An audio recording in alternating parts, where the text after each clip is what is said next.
Boa noite, meus irmãos. Então, vamos dar início ao estudo da noite de hoje. No Grupo Espírita Tempo do Silêncio, o estudo do livro Missionário da Luz, capítulo 10, Materialização. Antes de eu começar, falando do capítulo propriamente, eu vou mostrar aqui o que eu andei pesquisando. Então, eu fui pesquisar materialização no dicionário, eu encontrei duas definições. Materialização, tornar material. A segunda diz respeito à doutrina espírita propriamente. Manifestar-se o espírito aos sentidos, ou seja, o espírito ao sentido dos encarnados. Tornar-se visível mesmo aos médiuns não videntes, porque a gente sabe que tem várias espécies de médiums. Tem os médios psicográficos, tem os médios de incorporação, que dá comunicação, que o espírito dá comunicação através do médium. E tem aquele médium audiente que ouve os espíritos. Tem os médios videntes que veem os espíritos. No caso da materialização, esse fenômeno ele pode ser observado, ouvido e visto, mesmo que esse médium não seja um médium vidente ou que não tenha a mediunidade ostensiva. E aí eu fui um pouquinho mais além. As sessões de materialização podem ser de duas formas. Materialização física é quando os espíritos usam objetos físicos ou criam ruídos para se comunicar. Quem nunca ouviu nenhuma história de pessoas que dizem que ouvem ruído em suas casas, Panelas batendo, portas batendo. Então, são os espíritos usando esse tipo de materialização, que é materialização física. E a materialização espiritual é quando o espírito usa o ectoplasma para criar imagem ou para alterar a aparência do médium. Então, quantos médiums a gente não vê durante as reuniões mediúnicas que a fisionomia deles sofre uma transformação, E a gente olhando não parece ser aquela pessoa, parece ser o rosto está diferente. Então, esse também é um tipo de materialização que, no caso, os espíritos usam o ectoplasma do médium e das pessoas que estão presentes à reunião, e aí esse fenômeno acontece. Ou então criar imagens de espíritos ou de coisas. E aí eu fui me aprofundar mais um pouquinho e fui pesquisar também o ectoplasma. Segundo a biologia, as ciências física, ela diz que o ectoplasma é a camada mais externa do citoplasma. E a gente sabe que o corpo humano, todos os seres que habitam a Terra, ele é formado por células. E essas células são divididas em várias partes. O citoplasma é onde essa camada é externa, que recobre, que cobre a célula. Então, o ectoplasma, segundo a biologia, é essa camada mais externa do citoplasma que é a substância que recobre as células. Na parapsicologia, e aí a gente já entra para o conceito espírita, é a substância visível considerada capaz de produzir materialização dos espíritos. É um pouco complicado aqui eu explicar para vocês, mas assim, ao final desse estudo, eu vou estar enviando para vocês um áudio, né? Desculpe, um vídeo que eu pesquisei na internet e encontrei, em que é um caso de materialização em que, inclusive, Chico Xavier está presente. E aí vocês vão ver esse vídeo, ele é curtinho, ele só é a duração dele é de 3 minutos e 24 segundos. Mas se vocês quiserem aprofundar mais essa questão do ectoplasma, como é que esse fenômeno ele acontece, vocês podem ir também lá no YouTube e pesquisar Materialização da Alma de Sheila e outros, de Peixotinho Super Paranormal do Brasil. Esse vídeo é um pouquinho mais longo, ele tem duração de 43 minutos e 23 segundos. E aí, após também, eu vou estar enviando o link para quem quiser ver esse vídeo. E agora vamos entrar na nossa aula. Eu coloquei isso aí mais ou menos para a gente ter mais ou menos uma ideia do que é que fala o capítulo do livro Missionário da Luz, capítulo 10, Materialização. E agora nós vamos passar para o capítulo do livro. Bom, nós estudantes da doutrina já conhecemos a trajetória do espírito André Luiz, né? Que ele desencarnou, levou 8 anos no umbral e depois ele foi resgatado pelo mundo espiritual e levado para a colônia Nosso Lar. E lá ele foi tomando conhecimento, né, do que é a vida após a morte, o que é que acontece com o corpo, por que nós passamos por todo aquele processo da desencarnação, né, e ele pediu ao mentor dele, Alexandre, que permitisse que ele escrevesse, né, que ele usasse um médium, no caso Chico Xavier, e escrevesse todas aquelas vivências que ele estava tendo lá no mundo espiritual, para que nós, encarnados aqui na Terra, nós tomássemos conhecimento de todo este processo. E ele teve essa autorização, e ele escolheu Chico como seu pupilo, né, vamos dizer assim, médium, para psicografar toda aquela gama de conhecimentos, de explicação que ele trouxe para nós através do nosso irmão Chico.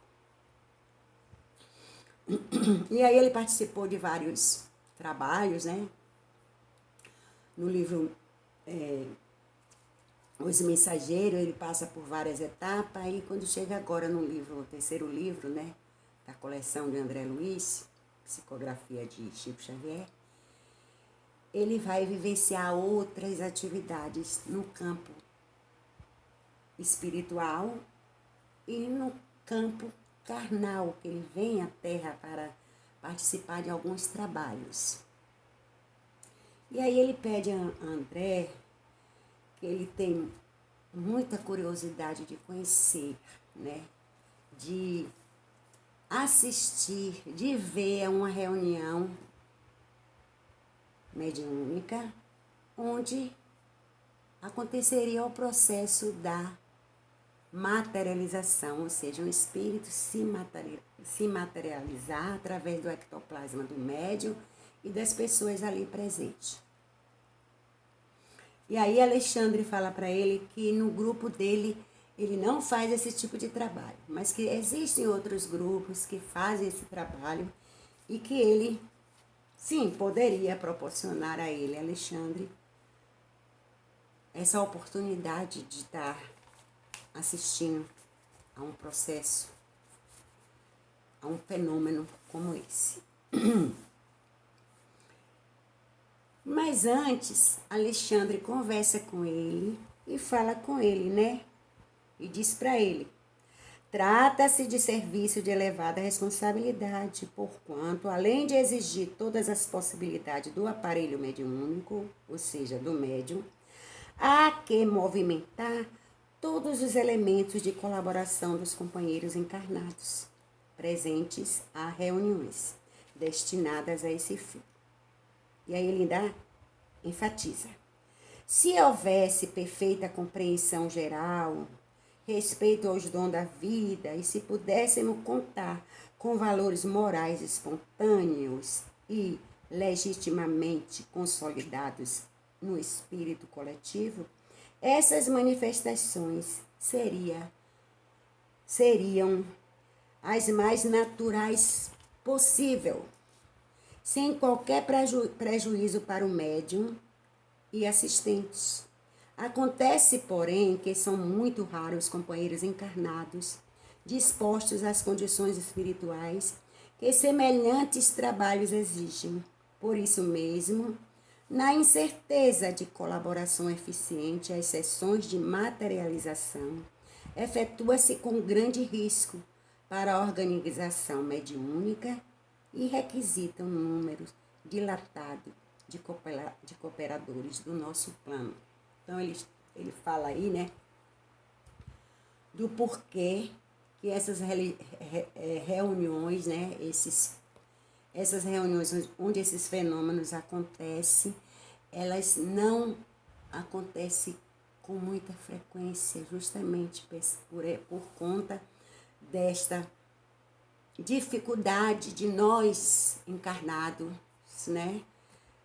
A gente não está preparado para esse trabalho, porque a gente sabe que esse trabalho é um trabalho em que nós temos que estar muito contrito com as nossas responsabilidades, com os nossos cuidados diários, com os nossos atos e nossas ações, porque requer muito cuidado, porque senão o médium ele pode sofrer algum dano no seu vaso físico. Então, é isso que ele explica para André, né?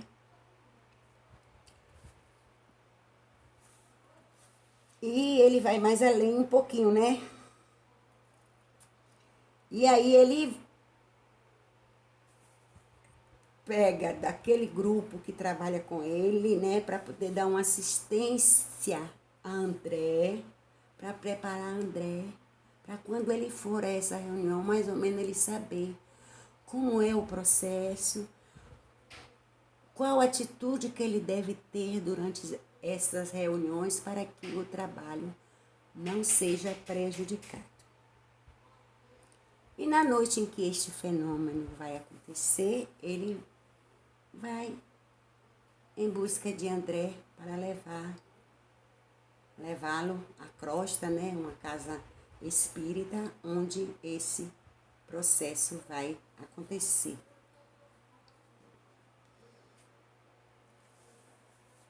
Essa reunião ela seria realizada às 21 horas da noite, mas eles chegam 50 minutos antes. Por quê? Porque há todo um processo que será elaborado para que este fenômeno ele aconteça. Então, a espiritualidade, além de dias, né, semanas até, já está preparando todo o ambiente para aquele evento. No dia é importante que esse local ele seja higienizado, né? Em que ele receba todos os cuidados para que essa reunião aconteça, e a gente vai ver um pouquinho mais adiante.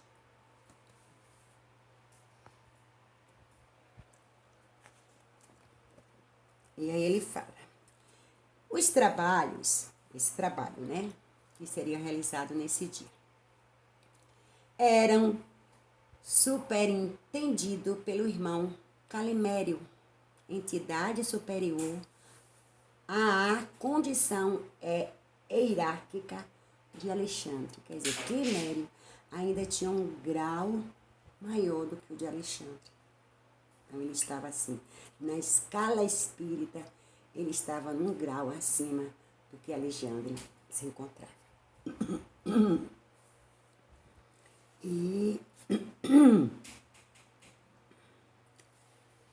E aí eles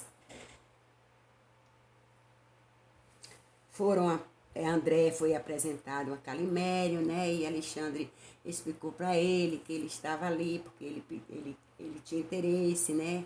Em assistir a uma reunião dessa monta, mas que ele não estava só ali somente por curiosidade, e eles também iriam participar, iriam ajudar naquilo que fosse possível a eles. E aí, Climério fala para André, observa para realizar o serviço divino.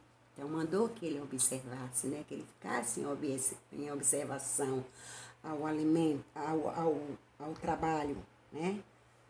Porque observar, a gente observar, aprender, ter aquela curiosidade, mas para, aumentar os nossos conhecimentos. Então, a gente precisa observar. E essa observação é um trabalho divino.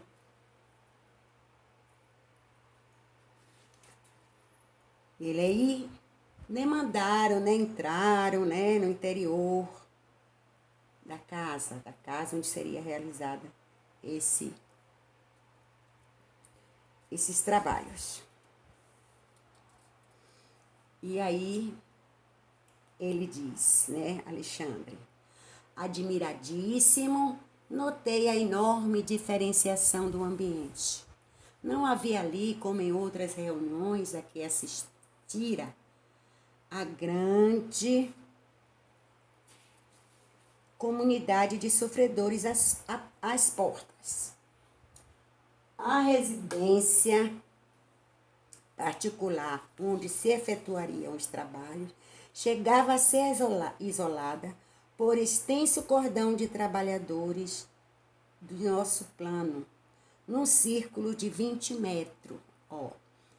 A gente que estuda a doutrina espírita, que somos médiuns, que frequentamos as reuniões espíritas, nós sabemos que durante essas reuniões a casa ela é protegida para que irmãos que não estão, vamos dizer assim, em sintonia com a casa, eles não tenham condições de adentrar a doutrina, a reunião.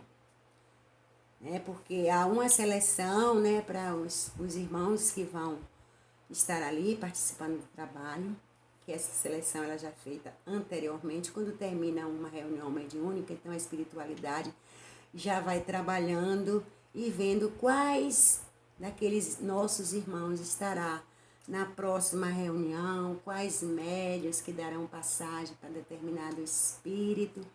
Então, há todo esse aparato, essa preocupação na proteção daquela reunião, daquela casa.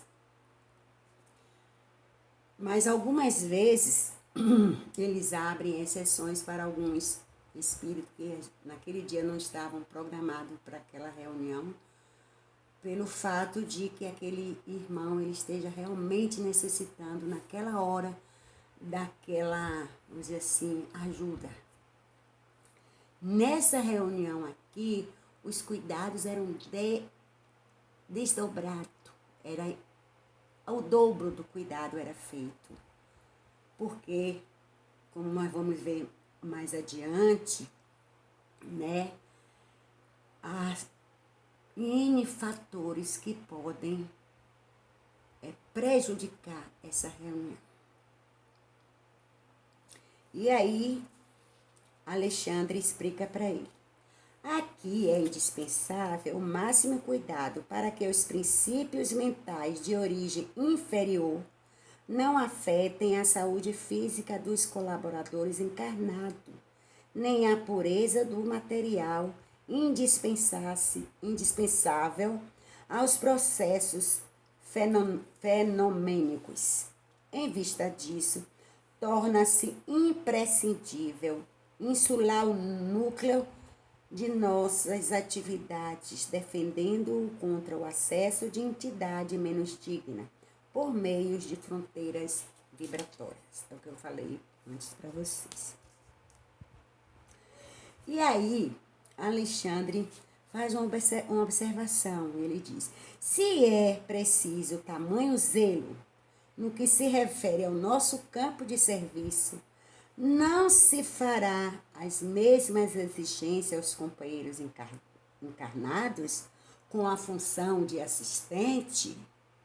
Então, se é necessário que o grupo de trabalhadores do plano espirituais, né, eles tenham todo esse cuidado, não há necessidade de que nós encarnados, que estamos ali nas reuniões, que tenhamos também esses cuidados. Então, o que eu falei antes, né? É uma questão da preparação. A gente sabe que vai para a reunião mediúnica, né? Então, a gente tem que, olha, naquele dia ou dias antes, a gente já ir mentalizando, orando, pedir aos nossos mentores espirituais responsáveis pela reunião, né? Que nos auxiliem, né? E sempre aquela questão do orai e vigiai. Ok? E aí, Alexandre responde para André: todo o perigo desses trabalhos está na ausência de preparo dos nossos amigos da crosta, os quais, na maioria das vezes, alegando impositivos científicos, se furtam a comizinhos princípios de elevação moral, quando não se verifica o devido cuidado por parte deles. O fracasso pode assumir características terríveis, porque os irmãos que estabelecem as fronteiras vibratórias no exterior do recinto não podem impedir a entrada das entidades inferiores, absolutamente integradas com as suas vítimas terrenas. Há obsediados que se sentem tão bem na companhia dos perseguidores que imitam as mães terrestres, agarradas aos filhos pequeninos, penetrando recintos consagrados a certos serviços, com que não se compadece ainda o espírito infantil. Quando os amigos menos avisados ingressam na tarefa em tais condições, as ameaças são verdadeiramente inquietantes, né? E aí Alexandre argumenta de novo. Então aqui não devem entrar as vítimas do vampirismo, quer dizer, aquelas pessoas que estão sendo obsidiadas, que estão sofrendo pelo vampirismo, né? De irmãos que se imantam naqueles outros, como ele falou aqui adiante, feito filhos mães que se, como é o nome, apega a filho demais, né? Sufocando aquele filho, não deixando que o filho tenha liberdade. É exatamente mais ou menos esse processo que acontece entre o encarnado obsidiado e o obsidiador. Aí ele diz: a rigor não deveria entrar, mesmo porque há outros centros onde podem ser socorridos, mas algumas vezes a caridade fraternal aconselha a tolerância, mesmo em ambiente como esse. Então, Alexandre diz aí que a rigor não deveria entrar, né? Mas que às vezes, por, né, caridade fraternal, se aconselha a tolerância, né? Então, a gente vê que a tolerância, no plano espiritual, no plano de Deus, ela é fundamental e ela está presente em tudo. E aí eles continuam, né? Não decorreram muitos instantes, alguns trabalhadores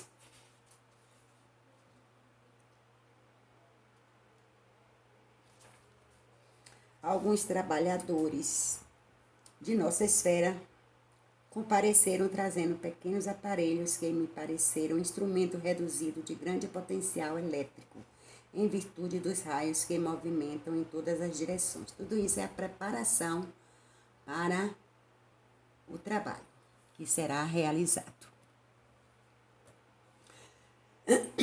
Nesse instante, pessoas familiarizadas com a reunião penetraram a sala, tomando os lugares que lhe eram habituais.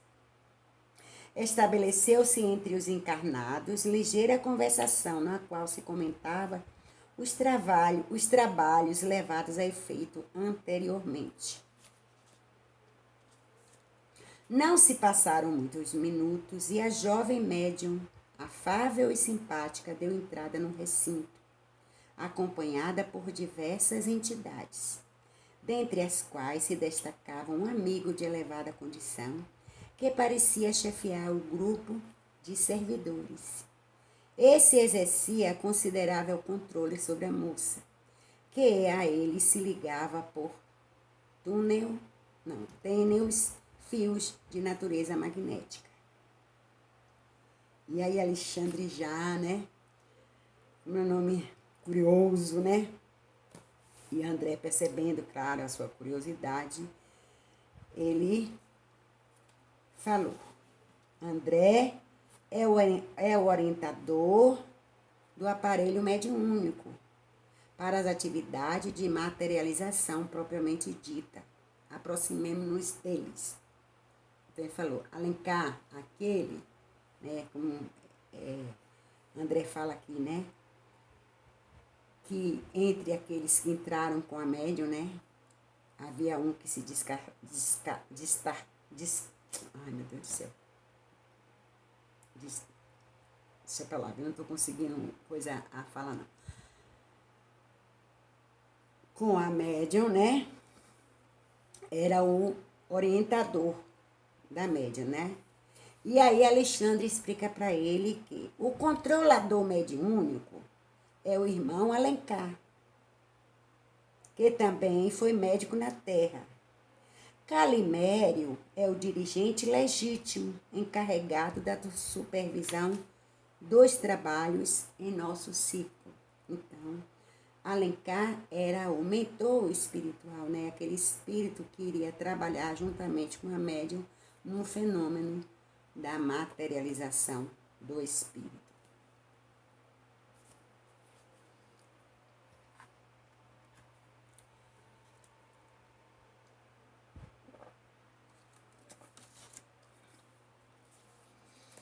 E aí, André apresenta, né? Alexandre apresenta André a Alencar e explica mais uma vez para ele, assim como fez com Calimério, que eles estavam ali para observar, mas também para ajudar. E aí ele agradece, né, a boa vontade deles em querer ajudar, e ele disse que é muito importante isso, né? Alencar agradeceu num gesto expressivo de sincero contentamento. E aí,